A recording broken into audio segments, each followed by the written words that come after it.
Welcome to STL Cities Showdown. I'm AJ, and I'm joined by the best city bud, Steve. Yeah. And unfortunately, Andre could not join us tonight. He's in a master's program, and that semester's wrapping up, but we would have definitely loved to have him. I'm sure you guys would as well. Steve, this was a game, as we always say. It was definitely a game. Yep. And I think the best way to kind of represent this is back to school. So back to school, we're going to give an A, B, C, D, F. We can only pick one thing. So for you guys that are listening, I'm kind of curious what your list would be. So kind of jot it in your mind and see if you agree with us or not. Yeah, so definitely Steve, comment. First? Definitely comment on the video. Let us know what your A, B, C, D, and F are. That'd be cool. So what's your A, Steve? For me, it is Klaus finally scored. We were coming up on that calendar year. I think I commented last episode that it was that game against Chicago where he got the brace. We won 3-1. And when that goal happened, at first it bounced off the bar and then came back to him and he used the header to get it in.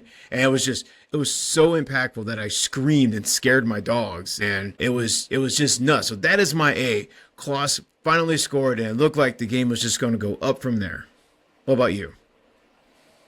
Man, I got to say the same thing, and I'm sure the listeners are going to agree too, that Klaus has got to be the A for us. There was a highlight. He's had the first goal in the year.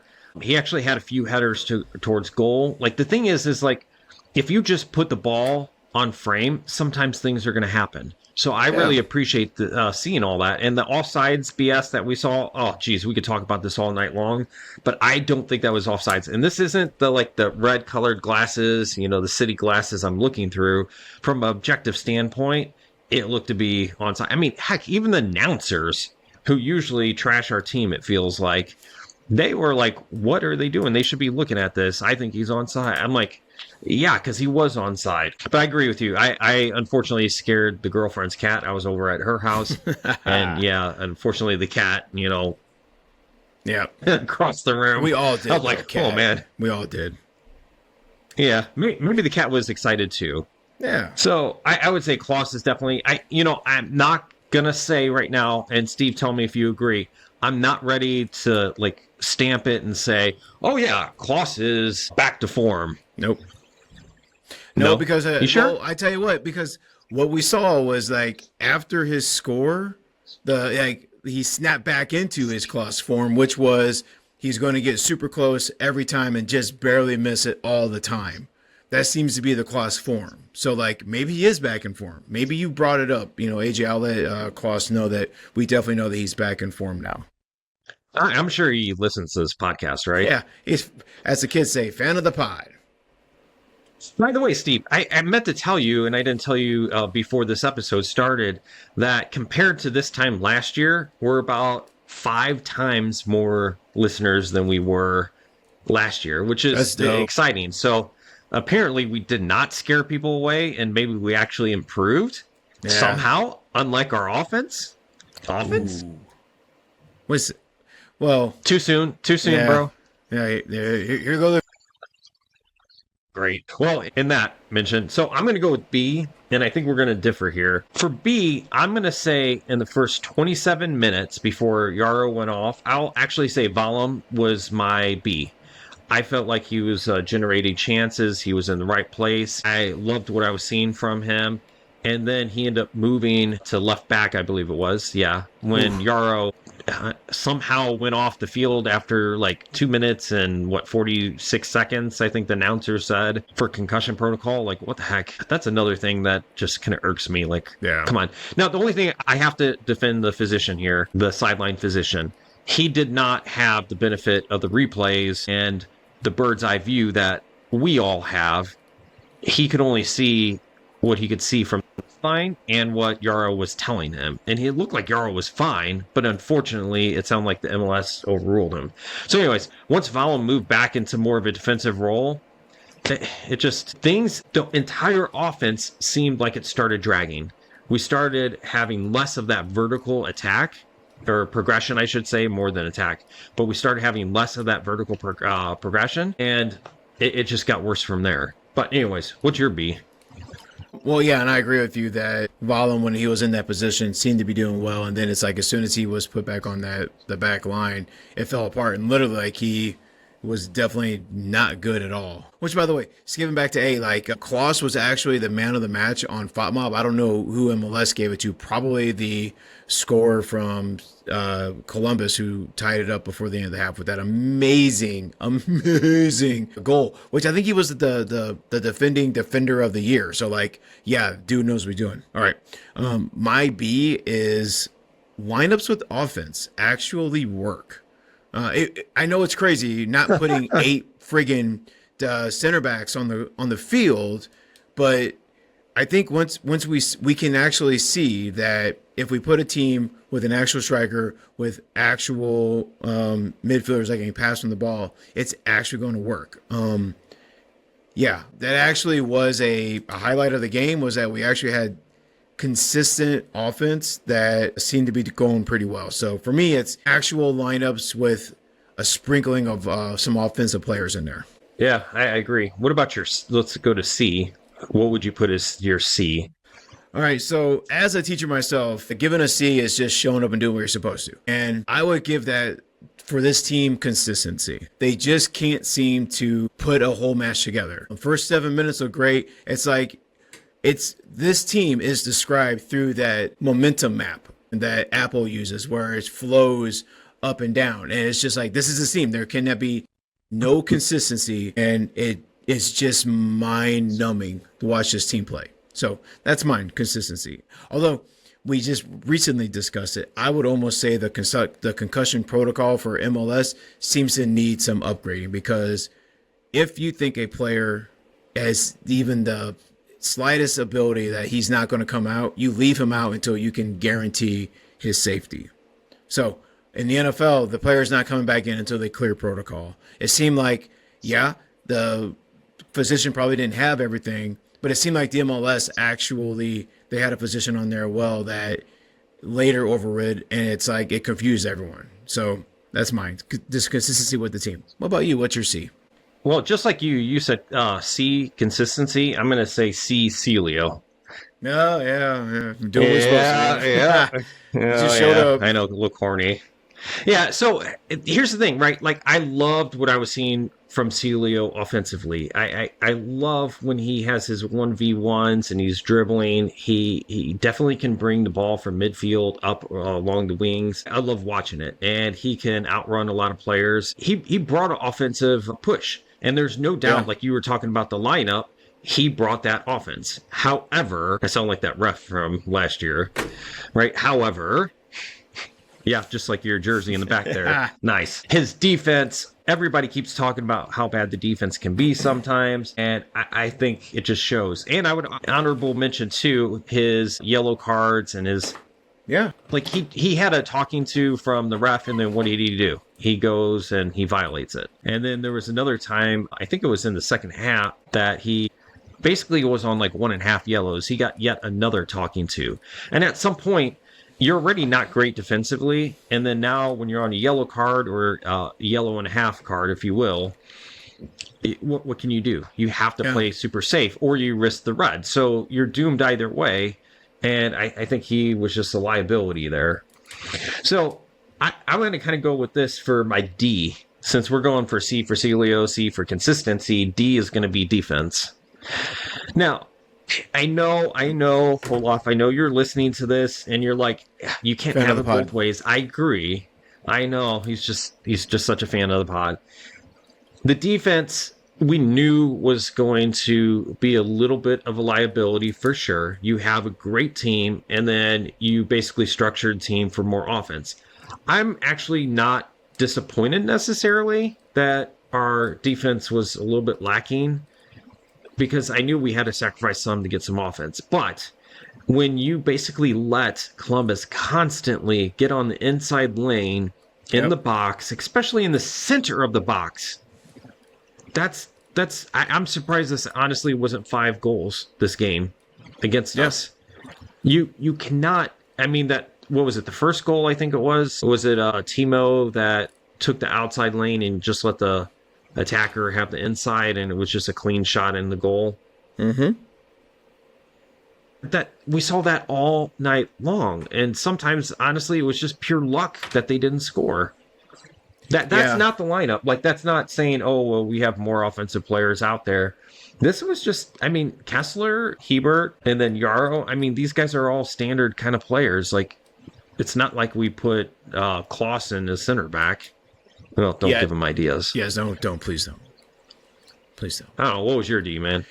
I would say mine is scoring overall for this team. We're now in negative goal differential. That was a zone that we lived in for most of the season. And I think we ended last season with a goal differential of negative 13. And we're now officially in the negative zone. And I don't see it improving next week. Not when Vancouver put 5 goals today on Austin and Brian White himself scored 4 of those. Brian White put a clinic on us last year. I was at the Muni when we played them, and even the sweet, sweet songs of The Little Mermaid could not drown the just agony that I had in that match. And it's going to get worse next week. So the fact that we are now negative scoring, that hurts. And that's definitely my D. All right, what's your F? Well, that was an easy one. We have now lost 4 in a row. At no point in this team's short history have we lost 4 in a row. Never in the Bradley Carnell regime Really? did we lose That's 4 crazy. in a row. Never with Hackworth last year did we lose 4 in a row. The most we've lost was 3 in a row with a bunch of draws in between. But we have now officially lost 4 games in a row. That about is abysmal, Vancouver? and that needs to be addressed. That's awful, and I'm just that really pissed me off when I looked, because I've got my schedules. I print off the schedules and I save them, and so I ran up and I looked, and sure enough, never. That's nuts. We thought 3 was bad. 4, probably going to be 5 in a row next week. There's only 34 of these, and we're percentage-wise, we're getting fractions now of losses in a row. This isn't great. This is the worst time to have a struggling team. We face Columbus today. Next week we have Vancouver, which is top of the Supporter Shield. The week after that, currently, I think LAFC is in 6th. Yeah. They might have adjusted. Yeah, I mean, I get that they're not like a third place team, but they're still in the top 40%. Like, that's not going to be some like easy game. It's not, I mean, man, this isn't great. So for me, there's so many things I could give an F for. It's like, where do we start here? I would have to say, I know this is almost rage baiting here. I almost have to give Olaf the F. Now you might say, well, AJ, you said that you wanted more attacking players out there, and that's exactly what he did. But it's still, we're talking about the whole season and this game together. The thing is like, for instance, Timo, like he came out on the field, he played great. Why did it take so long for him to get out here? Celio, right. I get that he doesn't have the defense, but we've been struggling for how many games now? And he's just now finally really getting out there. He's just way too slow to react. And then the other problem is that, Steve, you probably noticed this too. At the beginning, let's say the first third of the game, we were making these great quick passes with a lot of vertical progression. We were moving upfield. What did we end up starting to see? We started seeing a lot of these backward passes. We were starting to play regressive. I know. Isn't that so frustrating? Now, I get it. I get it. Especially when they took the lead. Of course, Columbus could put that kind of pressure on us. I get that. But where's the adjustments? I feel like we don't come out in the second half, and it doesn't feel like there's adjustments. Please, somebody that's listening, correct me if I'm wrong. Are we really making any adjustments? Nah, I don't know. I don't think so. We went all of a sudden went to that falling back passes. Just, it was boring. It's just, yeah. Now, I don't know. And somebody also told me Hartle, I think, was starting to get gassed, but we took him off when we needed the score. And that's the other thing, too. Like the Apple announcers, and I also listened to Flyover Footy when they were interviewing Andrew Weebly, I think is his name. Mm-hmm. And basically what they were saying is that Hartle is like one of our biggest playmakers, but yet he's playing more defensive. We're not going to win with him being a defensive player. He needs to be up there as essentially like attacking midfielder, like that play generator. Am I wrong? No, my God, no. That's why we brought him in. I thought we brought him in because he was going to be scoring freaking goals. Didn't he score 5 goals when he came here last year? Now all of a sudden he's also playing defense. This is why I said don't give him any ideas about playing Klaus on the defense. The fact that we're playing this man as a defensive midfielder, that's a crime against humanity. This is ridiculous. Oh my God. So we can go on about this forever, and I'm sure a lot of fans are frustrated. I'm not yet to the point of saying, hey, fire the coach, but if they did, I wouldn't be sad necessarily. I hate to say this, I kind of miss Hackworth now. Of course, it was boring, but it was there. I don't know, something. Steve, you want to coach? Oh, God, no. Well, you know what? It'll be fun. I guarantee it'll be far more exciting than what we have now. I don't know what the hell I'm doing. I'll be out there at Google. You see me with my tablet going, what's a goal? But at least I'll admit it. You know, at least I'll be like, I don't even know. I'll be like Ted Lasso out there. I don't even know what's going on. I was just about to say, Ted Lasso, man. Like, if he could do it, you can do it. Yeah. You're way more personable. You got charisma, man. You got the Riz. I'm not as nice, so that works out. All right, you ready for our next game? Yeah, let's do it. It's called Fill in the Blank. So, Steve, this is yours. Take it away. Okay. Would this be you want to do the coach or the team is Leica? Yeah, pick either one. Okay. I'm just ready. All right. So let's play blank would be a better coach. So we've got just a person we're not confident in as being a coach. I'm going to name someone, and you're going to tell me why this character would be a better coach than what we have now. So how about Gritty the Flyers mascot? Why would Gritty the Flyers mascot be a better head coach? All right, you got to tell me which one's Gritty. He's the orange hairy one. It looks like a maniac. Oh, wait. I have to Google this. You said Gritty? Google, please, Gritty. Yes. Why would Gritty be a better this guy? Okay, guys, if you guys are watching on YouTube, like you're talking about the Flyers, right? Philadelphia? Yeah. Yeah, okay. So here it is right there. This little monstrous. It looks like a Sesame Street character. How did I forget this guy? I didn't realize his name was Gritty, but that's okay. Man. Dude, you gotta say, though, he's gonna give Olaf a run for his money with that beard. Like, look at that. That's like a legit. Strong beard. You know? And they always tell you in soccer, keep your head up, you know, your eyes peeled, always looking. Look, this guy's always looking. He doesn't even have eyelids. Right. Good. Like, legit. Okay. Well, I think I answered some of the questions why he would be a better coach. I mean, that style? You know? Does he count as a ginger? Because that's more orange than red. Yeah, I mean, it's there. I mean, I would think that's more like Ed Sheeran. You know, that's definitely his color. And it also says he's 7 foot. Man, could you imagine the headers off of set pieces with this guy? Well, I guess the coach doesn't do that, but hey. Player coach. Okay. Well, I think that's kind of my answers for that one. All right. Oh, man. Don't. Yeah, go ahead. What about Steve from Blue's Clues? Why would Steve from Blue's Clues be a better head coach than what we have now? So I'm not going to lie. I've only seen like clippets and usually satire on Blue's Clues. I know you have kids, so you probably have watched tons and you're a teacher too. I was a former teacher, but more, music, Blue's Clues. Well, I'm guessing the Steve from Blue's Clues, like, is it literally like finding clues and trying to figure stuff out? Well, okay, fine. This is easy then. Then Steve from Blue's Clues would be a better coach because he's trying to figure something out. He's moving forward. He's bettering the episode as he goes along. It's just not the same thing over and over again. How's that? That's great. You know what? Steve from Blue's Clues is very similar to someone from our generation. This might help you out. Mr. Rogers from Mr. Rogers' Neighborhood. Why would he be a better head coach? Well, Mr. Rogers would be like all diplomatic, and he'd probably just convince the other team to give up or something. Oh man, he would maybe just hold hands in the center field. Yeah. Oh my God, he started changing cardigans, and you're like, I will do anything for you.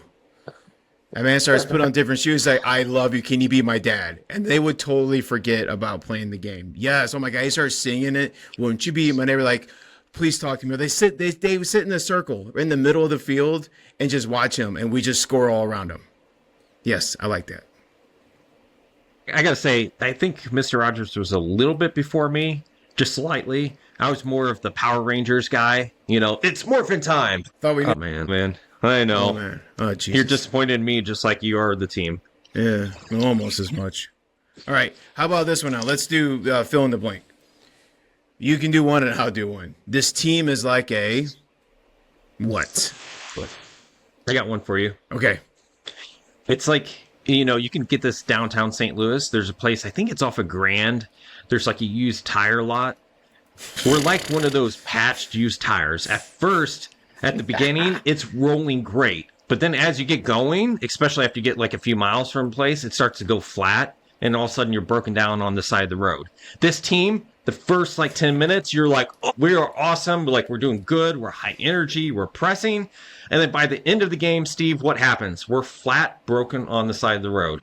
Out of energy. Yes. All right. Do you want to know mine? Yes. All right. All right.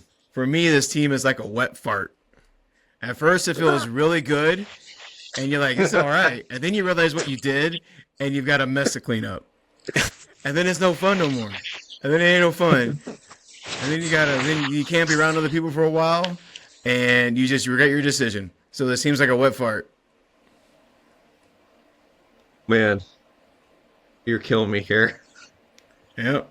Man, we're gonna lose so many subscribers. Oh man, this episode. between Gritty, Steve, Mr. Rogers, and now Wet Farts. I mean, this is the team though. Like this is the team. Man, what else you got? Oh man, you want to move on to goal or no goal? Yes. So goal or no goal, our favorite segment. So let's do this. Let me start on this one. I got one for you. Celio needs to take free kicks from now on. Goal or no goal? I would say no goal. I wasn't really excited. What? Yeah, I wasn't excited about what he did tonight. I guess it's a change. If we're not going to have Leuven here to do it, might as well. I mean, God knows what he'll wind up doing. So I would say no goal. What about you? I don't know. I actually liked what I saw. He's got great service. He's used to kicking from the wings anyways, because that's where he plays. So he's used to that distance. I would say that if it was my choice, let's say everybody's healthy and he's on the field, I would have Hartle and Celio interchange. I'd probably say maybe 60, 70% Hartle and then 20, 30% Celio, just to change it up. See, okay. Or so if like Hartle's having a bad day. Yeah. Yeah. I could get him fully on board with that. So I say goal. You know what? That might be a goal because that means he's playing. That means he's starting. That means he needs to be out there. So, like, I would almost change it to Seal needs to start every goddamn game. And yeah, he does. He needs to start every game. All right. Goal. Yep. All right. From Discord, Shiloh and then NPG responded. Okay. Shiloh says, Lutz is gonna have to do something. MPG responded, like, get the F out. GTFO. Goal or no goal. Lutz needs to GTFO. Okay, in all seriousness, right, I'm going to say no goal. And the reason why is I don't think we know the background. Yes, we need to bring in some players. We're sitting on tons of GAM. Like, we're literally like a Dungeons dragon sitting in a lair, or even a token dragon. We're just sitting on tons of gold, not doing anything with it. This is so frustrating.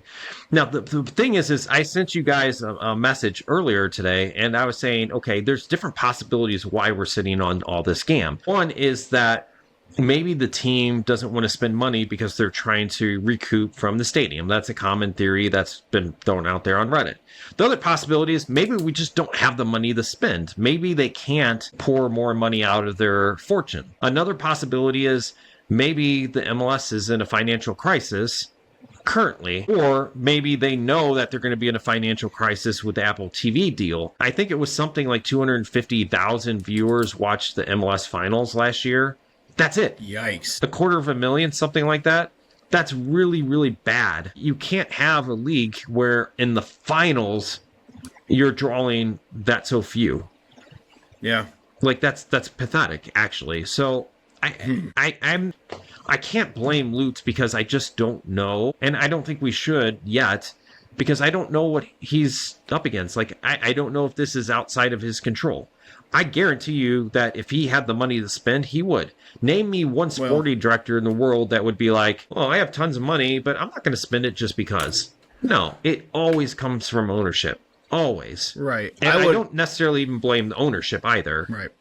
I would argue that if Lutz is hamstrung by a budget, if you will, he's still responsible for putting a team together. And I would argue that Columbus probably doesn't have a ton more money than we do, since we are at a pretty equally sized city area, and they've won a couple of championships, and they're a really, really solid team. And we overperformed the first half of our first season, and now we're basically a sub 500 team. Don't know who to blame on that, but the guy that is responsible for assembling the team. We were super excited about these players. Yes, I would say we're super excited about these players. Maybe we got good players, but we don't have the right guy to lead them. Yeah, that's the problem too. And I think this guy maybe is a great coach. Maybe he just isn't clicking with these players. Maybe we didn't have the players for this team. You know, if this is something that we started, because that's one thing that Carnell had a bonus about, is that when he came into this team,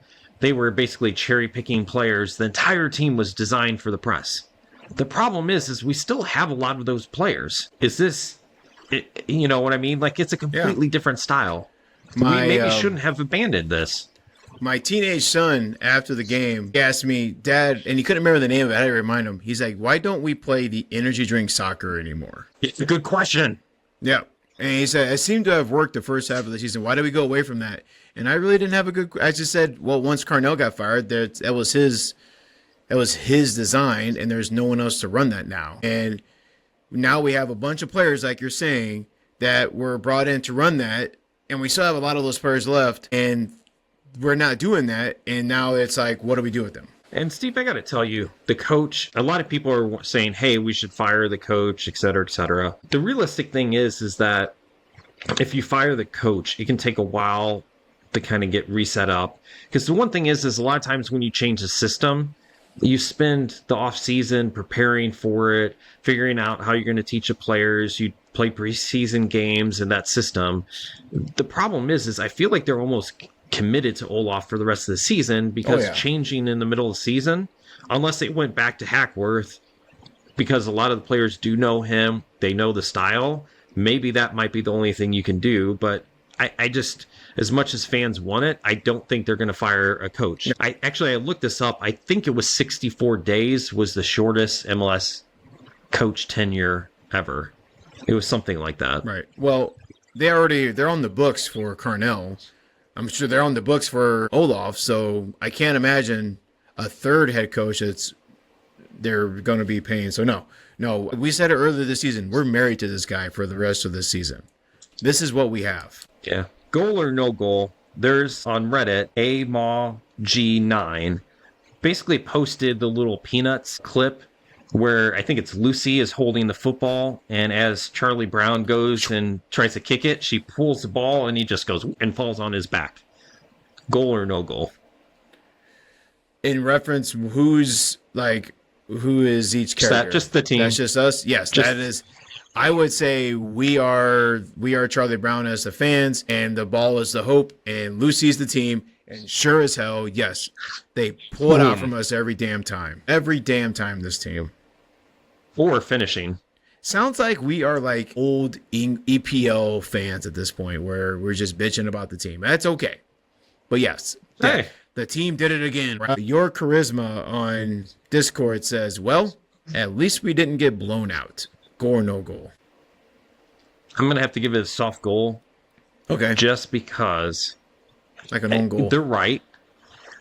Yeah, this is one of those things that it's like, yes, I agree with you, but I still feel like crap, like we didn't win. So it's like maybe 10% excitement instead of 100%, just a soft goal. Yeah, I would have to almost say no goal on that, because that's almost like a moral victory. Like, yeah, we didn't get blown out, but we still lost again.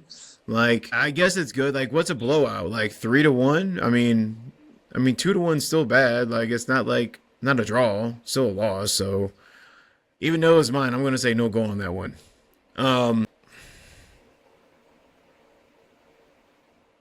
Goal or no goal? At least we don't have to do this in Kansas. At least we're not Kansas fans.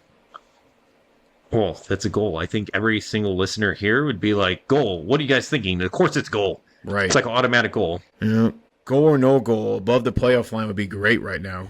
Well, of course. Of course it's a goal, Steve. Come on. I think you're just so trying nice. to tease us now. I am. Where are we at on the table now? 12th. We're right back where we 12th? started. Earlier today, we were at 12th. We scored that goal. MLS was like, oh, you could be 8th. And then we gave those 2 goals. And it's like, no, it's like back in 12th, boy. We got thumped in the eyeball on the way down. Steve, before the season started, we had an episode where we made our predictions, and we predicted 4th or 5th on the table. And now we're sitting here like 9th would sound great. Yeah. Yeah, no. Oh, and how the mighty have fallen. yeah, falling without goals. That's the problem. At least Andre has a chance. He thought that Klaus would be our goal leader. And given that we barely have any goals this season, and Klaus has 1 now, Yeah. that still may hold out to be true. Yep. Jeez. This is great. Right, Steve, closing thoughts here. Any closing thoughts before we head out for the evening? Just find us on the socials there, STL City Showdown. We have a website you can go to. We'll be posting the episodes. We'll be posting comments. We'll try to get the ref reports out. School's been a little busy, so it's hard to get those out, but we'll try to get those out on a regular basis. Yeah, and see us comment. We had a pretty neat comment on one of our recent videos that we really appreciated, and definitely keep those going. You know, it's good. Any closing thoughts before we cut out from you, AJ? I'm just going to try to stay optimistic. I know we're going to go to Vancouver, but No, Vancouver comes here. I'll be honest. Oh, well, thank you. Well, okay, so it might be even more disappointing if we lose at home. But I think, you know, the one thing that I do like about the MLS is that if you take the best team and the worst team, there's still a chance. So you're saying there's a chance? Yeah. Yes, I am, actually. You know, this isn't like, you know, the Premier League where I feel like the top of the table will cream the bottom of the table every single time. I feel like there's always a chance here. No, there's a ton of parity, and if we could try to figure out, you know, it's like what Andre was trying to say. What is our identity? If we can figure out what our identity is and actually attack, yeah, no. I mean, there's no reason why we can't pull out. A team that loses 4 in a row in April, it's not a great team, but we can get hot, catch that lightning in a bottle, and actually prove some people wrong. Even in St. Louis, prove some people wrong. It's true. I mean, if somehow something magical happened and we won 4 in a row, we're actually going to be pretty nicely up in the standings. We'll probably be somewhere around 7th at that point. Yeah. 8th, I bet. All right, Steve, take us out, bro. All right, man. All right, guys. Thanks for coming by and kind of venting with us and understanding what we're feeling too. You know what? We were complaining, but we have all this stuff behind us. We get to do this in St. Louis, and now we're going to fill up our lungs, just like we did when Klaus scored that goal. And we're going to say, "Aqua City, baby!"